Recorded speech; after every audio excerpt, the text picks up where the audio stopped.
today what we're going to do for the first or majority of the class is have a presentation by friend and colleague, Tim Johnson. I think I've known you for a few years now. And anyway, he's done a lot in the area of creativity. He's written 3 books. Is your 3rd book out? Not yet. Okay, 2 books and one well on its way towards publication. He is an adjunct professor, primarily at the graduate level, I believe. And anyway, it's a pleasure for him to share with us today about creativity and see what we can learn. Thank you. All right. A little bit in the way of introduction. As Deb said, I am an adjunct professor here, which means I actually have a day job. And I have my own consulting firm. It's called Carpe Factum. I see the logo up there, which is Latin for seize the accomplishment. Or as I like to tell people, it's Latin for get her done. So that's what I do is I go into companies and I help them get things done through project management, through designing their accomplishments. I've written a book on office politics, so I help them overcome obstacles to accomplishment. So I get to really dabble in the best of all worlds, and I have a lot of fun doing it. A little bit of a story for you guys. About 5 years ago, I was working on a project for HIPAA, the Health Insurance Portability and Accountability Act. How many of you have studied HIPAA so far, sometime in your college career? Nobody. The most boring legislation you would ever hope to endure. Seriously, 3 pages in, and I promise you, it will work better than Somonex. You will be out like a light trying to read this stuff. So we get to about 3 months away from the compliance date, and the executive in charge of the project says, hey, we haven't even thought about training yet. How are we going to train these 3,000 employees spread across the entire nation? And so they said, Tim, you're in charge of training. Make it a video so we have a consistent message delivered to everyone. And oh, by the way, make it really interesting and fun for the people to watch it. You know, we don't want some talking head just saying, do this, don't do that. So I go out and I'm like, okay, after I'm done with this, I'll change water into wine, part of the Red Sea. Should be a piece of cake.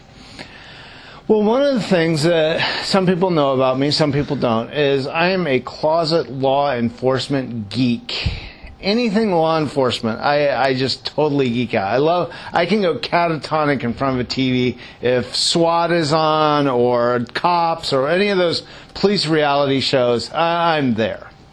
So we did the entire training video like an episode of Cops. We had 3 months to get it written, cast, shot, edited, distributed, everything. So basically I had to serve a lot of multiple roles on that project. Not only was I the person who wrote the script, directed it, I also ended up starring as the main cop because no one else wanted to. I still have the police uniform in my closet, by the way. I have 2 daughters who will be dating someday. I view it as insurance policy against guys like him, you know. So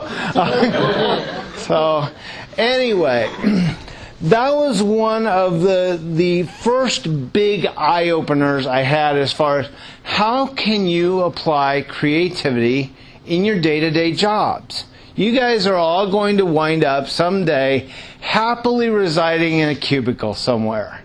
And what I hope won't happen is that at the beginning of the day, you're at the door and you're like, okay, creativity, you stay here and be good while I'm in there at my job, and then I'll come and pick you up afterwards. What I'm hoping all of you will do is learn how to somehow infuse your passions and your creativity into your day-to-day job. As Deb said, I teach mostly at the graduate level. And believe it or not, in the MBA program here at Drake, we do have a class called Creativity for Business. Or what I like to refer to it as advanced deprogramming.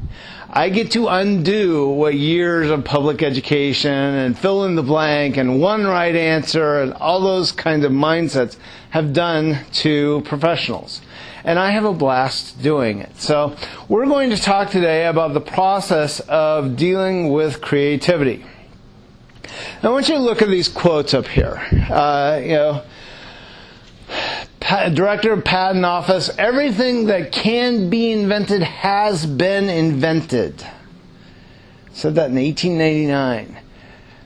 The Nobel Prize winner for physics in 1920 said there is no likelihood that man can tap the power of the atom. Or, ladies in the class, how you like this one? Sensible and responsible women do not want to vote. Said in 1905 by a former president. Now, this last one, I might contend, given what's coming out of Hollywood, might still be applicable. Who the hell wants to hear actors talk? Well, what themes do you see coming out of those four quotes? Well, what are the things that you see when you read those four quotes? Well, do you think the people who said those quotes really believed them at the time? Yeah, well, why wouldn't they? They were based on the information they had available, correct? Well, what else do you think of when you see those four quotes? These guys talk. Am I just that scary? That badass cop persona is just coming through, and they're like, he might arrest me. Anything else come to mind when you see those four quotes?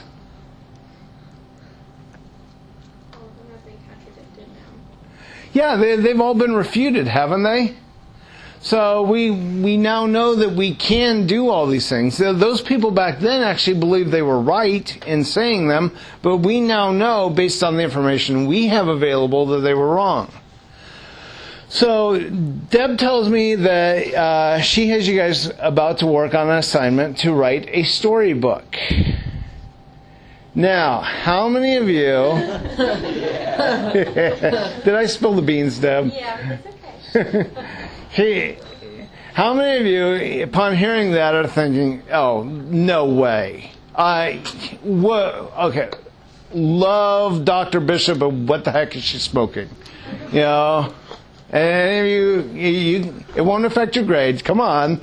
Okay. Yeah, one honest person. The rest of you are all delusional. Okay, that's cool. Yes. All right. When we're dealing with people, we have a lot of different personalities, and a lot of it comes into the whole left brain, right brain thinking. But we have some people who are just very naturally creative, and we have people who think creativity should be considered a crime. So the left brainers, those people, very logic, very linear, just they love to do anything organizationally. One of the things that's kind of funny in our house. My wife and I have been married 14 years. We still cannot agree on the definition of clean the house. My wife is a sanitary cleaner. She believes in hygiene and actually using something called a mop. Go figure. I believe that mold and mildew and dust can exist as long as it's alphabetized and in order. I'm an orderly cleaner. So when I clean the house, it's all about organization for me. I'm generally a left-brainer by nature. However, when my right-hand side of my brain comes out to play, it's very random. I like wordplay. I love puns. The person who said the pun is the lowest form of humor should be taken out and shot execution style. I just have way too much fun with wordplay. So, if you spend any time out on my blog for Carpe Factum, you'll just see, just from my post titles, I enjoy wordplay way too much. So we have to deal with those two sides of the brain very, very sequentially. We have to deal with those types of people in our classes, don't we? Are any of you just naturally creative? I mean, any chance to express your creativity, you're there. what have you done to these poor children? Oh my gosh. So the rest of you all, I'm guessing, fall into that left brain chronic organization logic. You think you're the long lost child of Spock from Star Trek. Yeah. So, all right. These are just some definitions of what creativity is. And really, it's kind of nice because it doesn't take into the whole thought process, I have to be artsy, I have to be someone who plays a musical instrument, all those things. It's just a natural process our brain does. It's been funny, study after study has shown that under the age of 5, children tend to test out at highly creative around 95% of the time. So kids ages 5 and under, very, very highly creative. Now, adults ages 18 and over, guess what percent test out at highly creative? Yeah, right around 5%. Total flip-flop.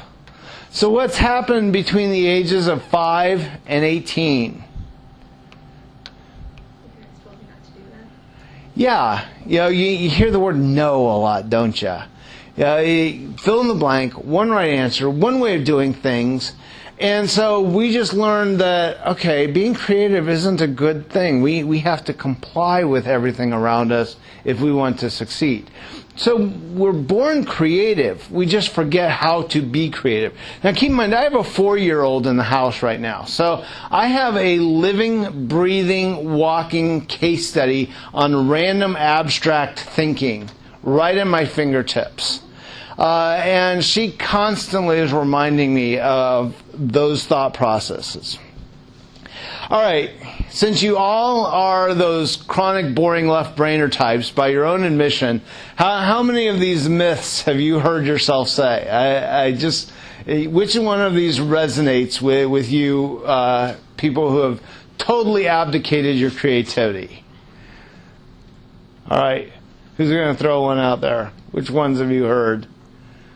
Which message have you bought into? I can be creative anytime I choose to be. I just don't choose to be. Okay, you think you can just turn on the old creativity like faucet?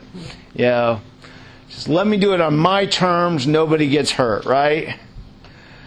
Any other ones?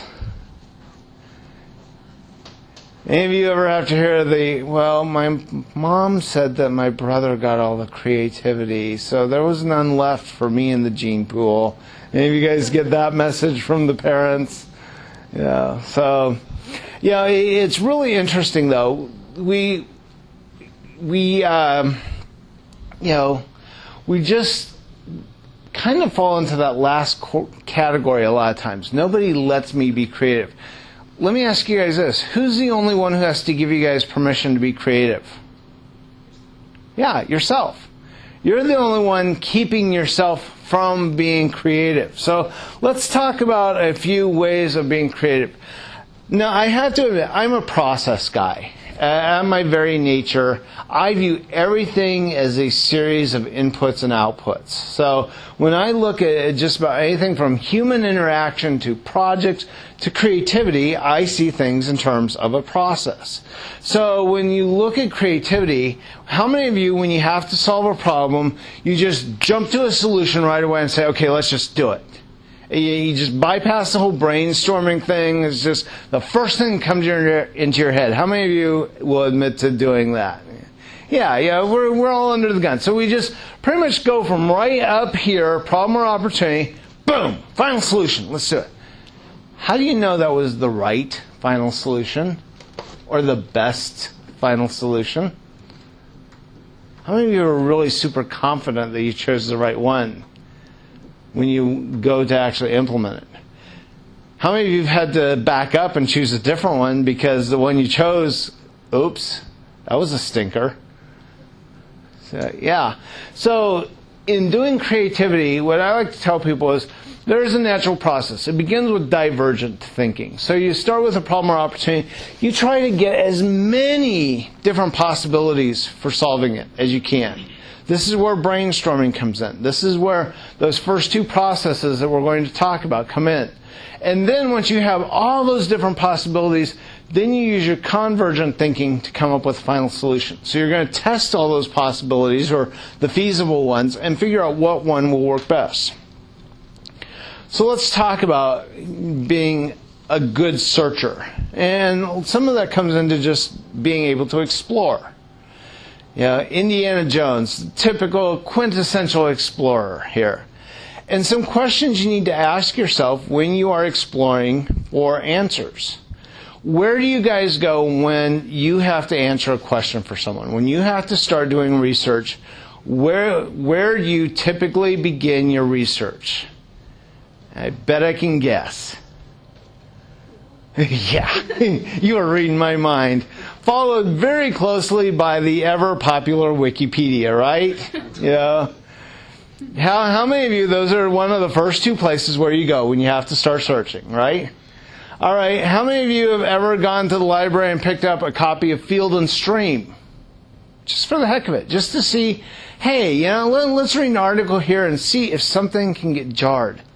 How many of you take a different route through campus just to try and spur your creative thought process? We are such creatures of habit and routine that when we are faced with a situation where we have to create something, or we have to explore or search for a new answer, we always go for the same old tried and true, right?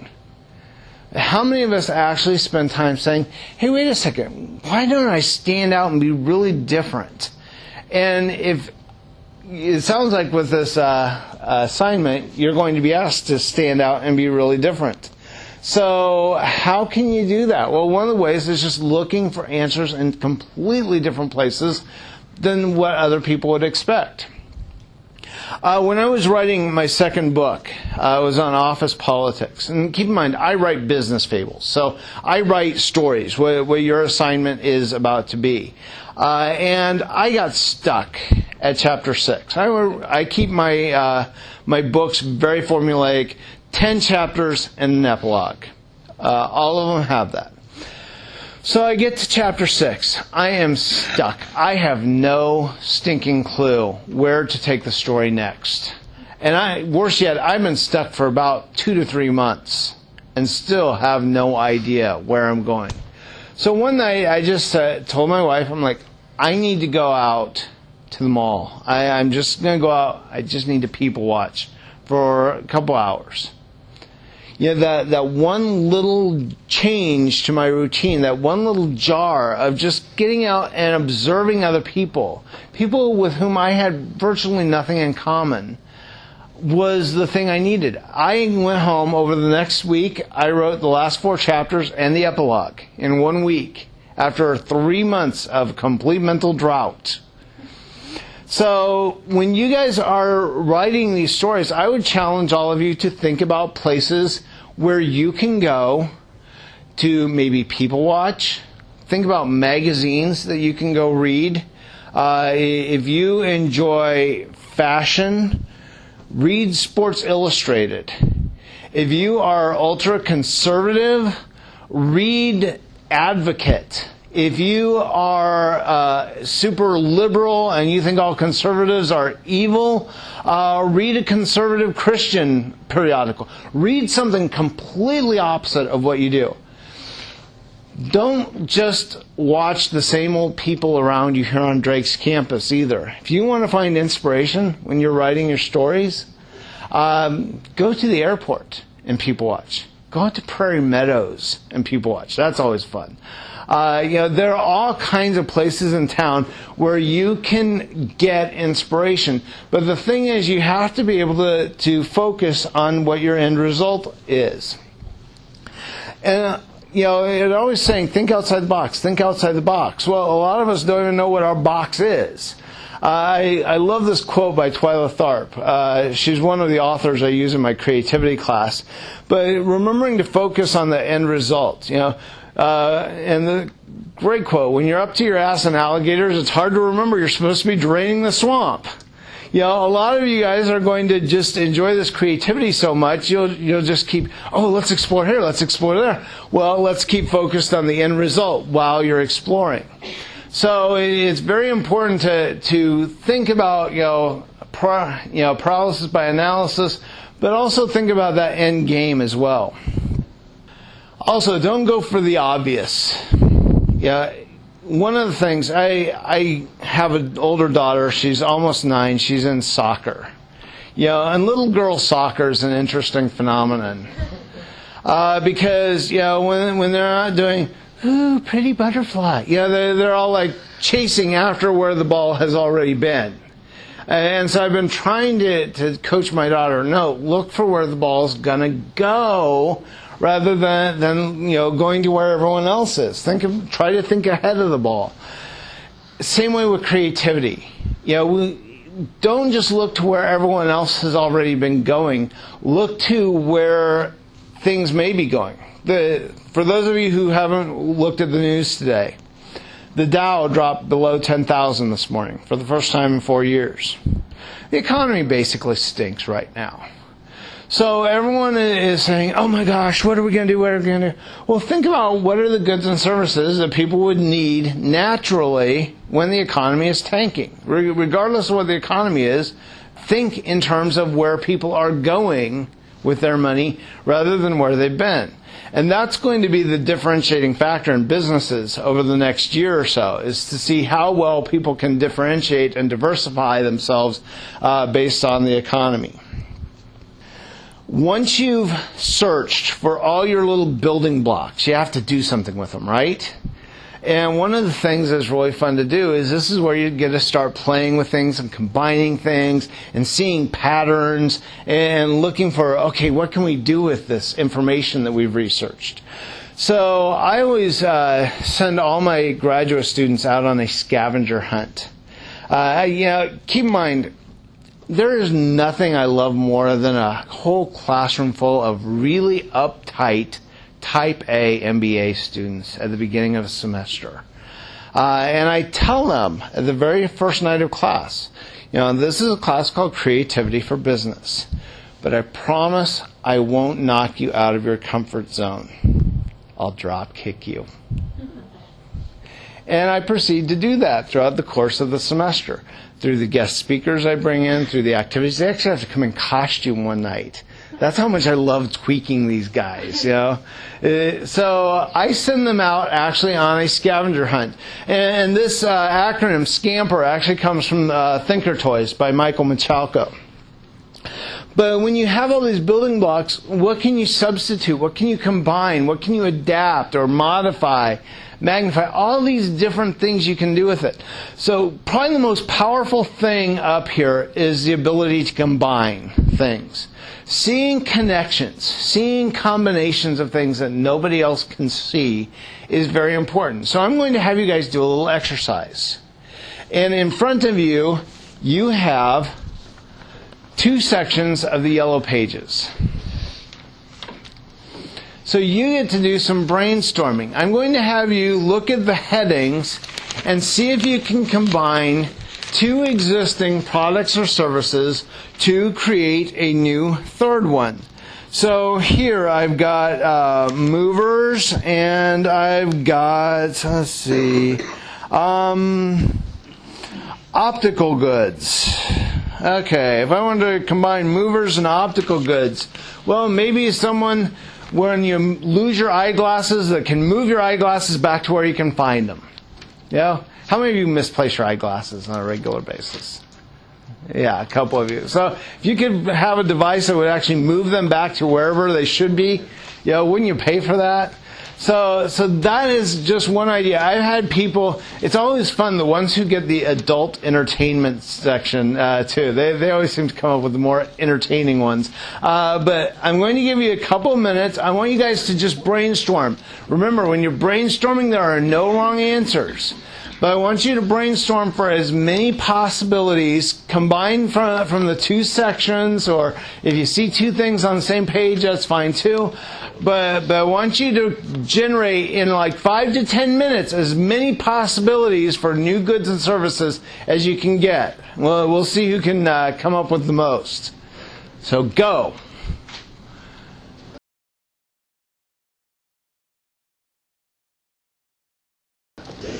All right. Let's wrap it up. All right, guys, what'd you come up with? TVs and the rims, and audio video porta potties. Yeah. The TVs and the sound. So you can watch the game while using the restroom. Okay. Interesting. I like it. As a male, who wouldn't? Yeah. So. All right, what'd you guys come up with? Caterer that caters to cats. A caterer that caters to cats. Okay. Yeah. Hairball cuisine, huh? So, all right, Deb, what'd your group come up with? What's your favorite one? Okay. Leftover restaurant food flea market. I could, with the economy the way it is, I could see some people going for that. Yeah. All right, guys, what'd you have back in the back? What was it? Party supply store that also provides janitors and clean up afterwards. Okay, so get both ends of the party life cycle. I like that. It's good. Insurance. Okay, pet insurance. All right, so make sure that the Fido is well covered. What about you ladies? We had geothermal pizza cookers and musical frames, picture frames. Oh, cool. I see some budding entrepreneurs there. So. We had a disc jockeying catering service, an all-in-one kind of place. Okay, so all the entertainment food all rolled into one, huh? What about you guys? We have an auto repair service, and you can go get your hair done, whatever you need. Yeah, okay. So lube job and a blow dry, all in one. All right. And you, sir? I sort of had a vet ambulance, I guess. Okay.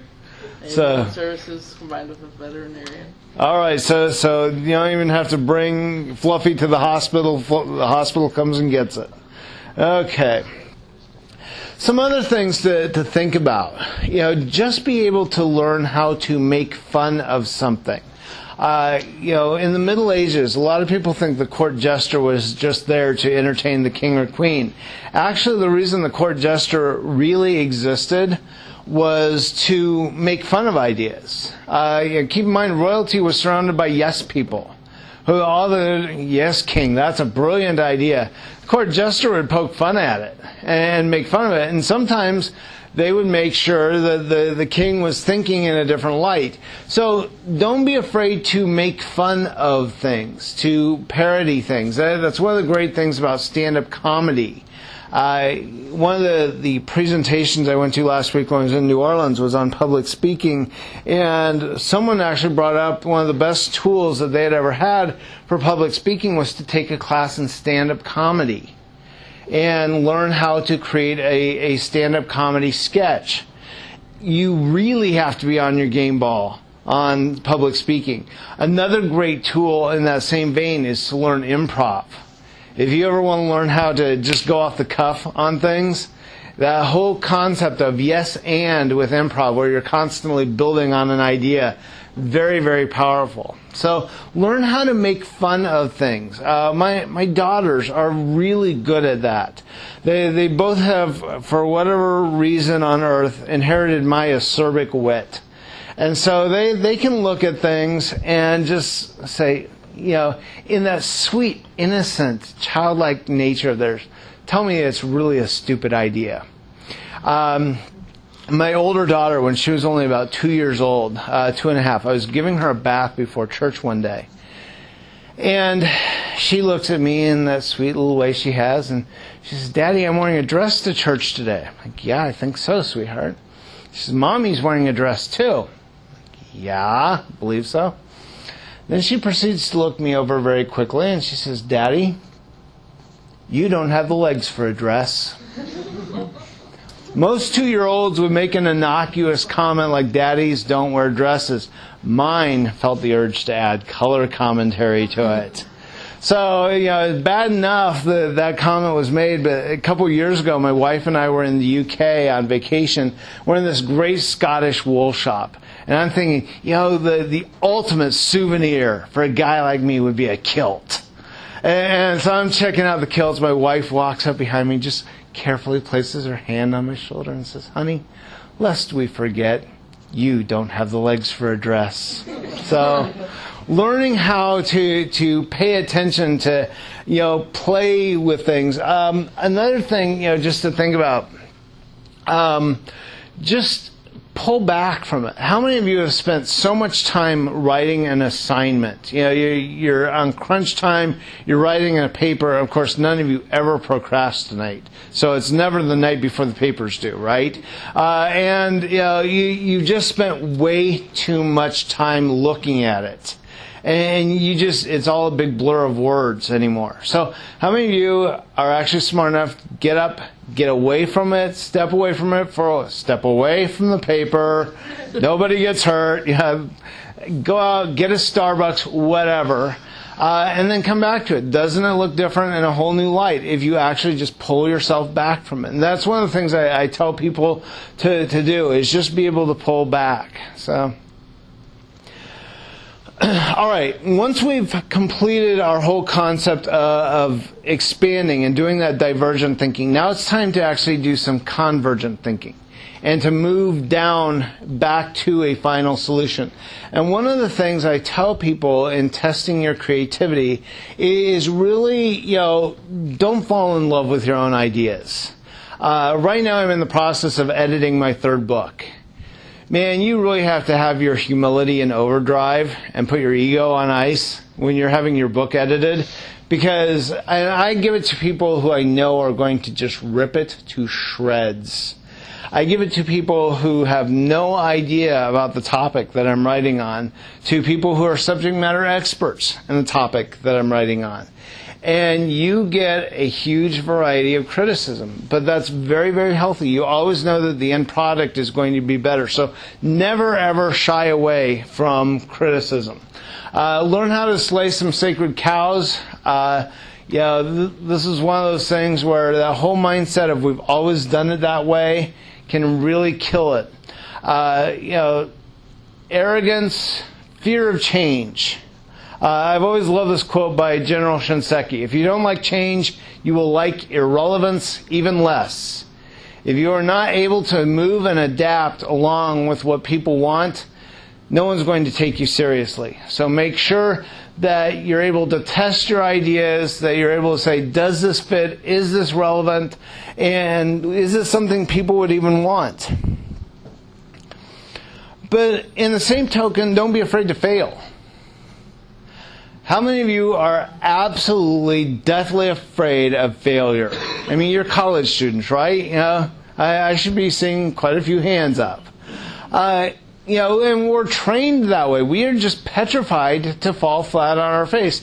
This is just one of my favorite cartoons. I love Hammy from Baby Blues. The kid knows no fear. Yeah, and so it's just great when you can actually earn an A in failure. When you can say, yeah, I want to try this. I know I may fall flat on my face, but I'll tell you something. As someone who's spent 2 decades in cubicle dwelling, my best lessons have been from my failures rather than from my successes. So embrace those failures, embrace those opportunities to learn.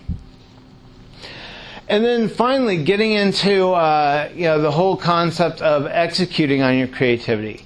And having that courage to and that belief in yourself to implement it, to put it out there. First time I had my book published, it was one of the scariest things ever. To possibly get bad feedback from someone, to get a bad review. But it's been wonderful. It's been great. It's introduced me to a lot of different people. But it takes a lot of courage. How many of you actually have that little burning desire somewhere in you, someday I want to write a book? Couple of you? Good, go for it. I mean, to put yourself out there like that is amazing. A couple of things you really need, though, when you're about to execute your creativity, implement it, you need cheerleaders. And guys, no, don't get excited. Yeah, all right. No. Cheerleaders in the perspective of people who believe in what you are doing so much that they're willing to tell other people on your behalf. Those people are going to give you that rah-rah speech when you need it. I know enough other authors now. We all joke about the phase in the writing process when we, metaphorically, of course, need to be talked down from the ledge. We're just kind of like, oh my gosh, why am I doing this? Who convinced me I could write? And having those cheerleaders by who actually believe in you to say, yeah, you can do this. This is good stuff. Don't worry about it. But also having those shepherds in play that can kind of get your creativity from point A to point B. It might be the people who have the financing to make it happen. It might be the people who can connect you with other people. How many of you are on Facebook right now? Yeah, most of you. That'll be good training for after you graduate and need to go to LinkedIn, which is basically Facebook for big people. When you're trying to network and connect and develop those relationships, having those shepherds that can get you there is very, very powerful. So just learn how to get past this. For those of you who can't see, this is a poster from despair.com. If any of you hate the cutesy little successories posters with all the cutesy little motivational sayings, I love despair.com. They make fun of basically everything on successories. This one's called Bitterness. Never be afraid to share your dreams with the world, because there's nothing the world loves more than the taste of really sweet dreams. So, don't be afraid to throw your dreams out there. Sometimes you're going to fail, but sometimes you're going to really succeed beyond your wildest belief. But the other thing to remember is, before you can execute, you have to start. This is a plaque at the JFK Museum in Boston. This is from his inaugural address.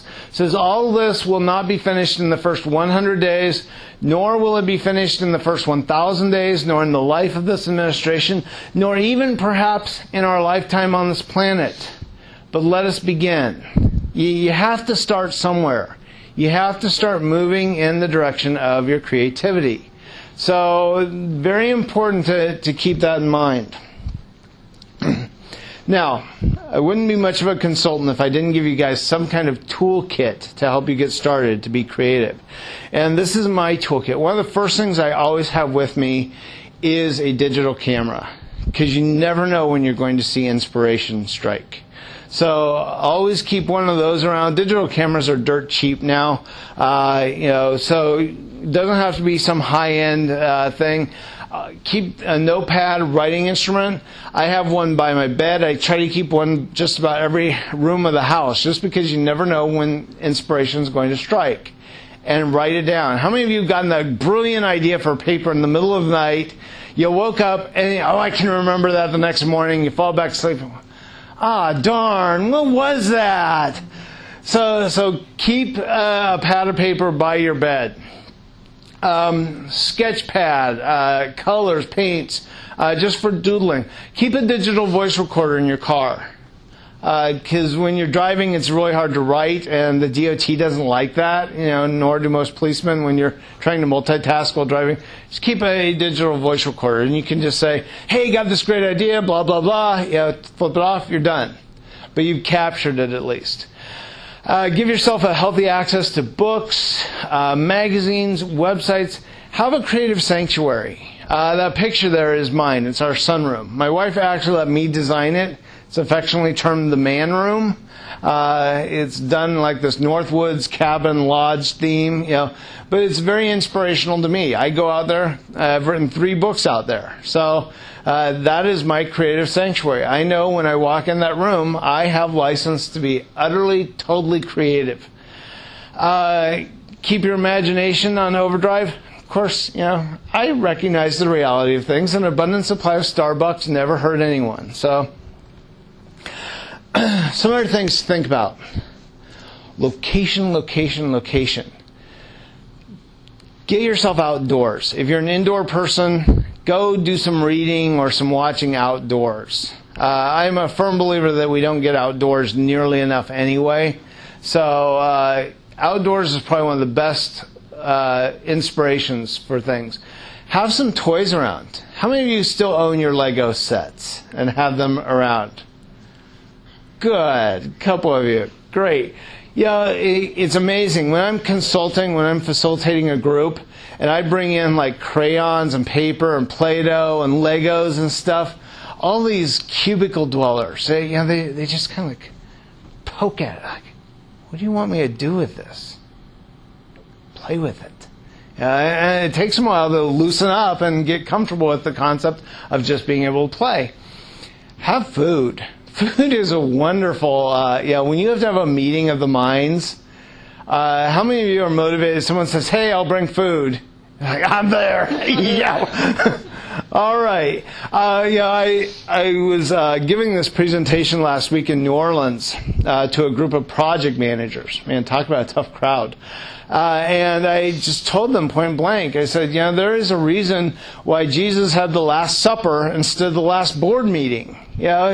Food brings people in. Model the behaviors you want other people to exhibit. So if they see that you're having fun, they're going to have fun. Laugh a lot. Make fun of things. Give someone else that permission. Give away those opportunities to be creative to someone. Give someone an assignment and say, hey, you go run with this. I think you're good at it. When you see people, exhibiting the behaviors, reward them for it. You're that example. If you see people are just not doing anything, they're all just kind of creative putzes for the day, call a creative timeout. Say, hey, we need to get away from this. And then, do goofy things like hold a scavenger hunt. You'd be surprised how much that gets people's brains going. So, any questions for me at all? Okay, thanks guys.